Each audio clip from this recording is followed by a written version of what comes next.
But we are also viewing often climate change as a national security issue.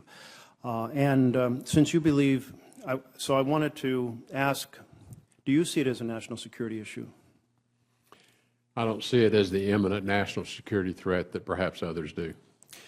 You know, one of the things that's noted is how the changing climate in the Middle East concentrated Syrian villages into the towns and sparked the civil war that has now produced something like 4 million and counting refugees, having profound impacts on European security. And that would be an example. Is that something you've looked at or considered to be real or perhaps misleading, or any thoughts in that regard? The facts on the ground are indisputable in terms of what's happening with drought, disease, insect populations, all the things you cite. Now, the science behind the clear connection is not conclusive, and there are many reports out there that we are unable yet to connect specific events to climate change alone. Yes.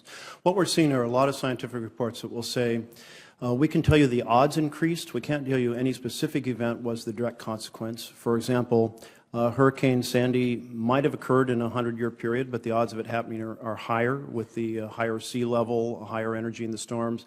So, but do you agree with that viewpoint that that essentially the odds of dramatic events occurring, whether it's more forest fires or more hurricanes with more power, is a rational observation from the scientific literature?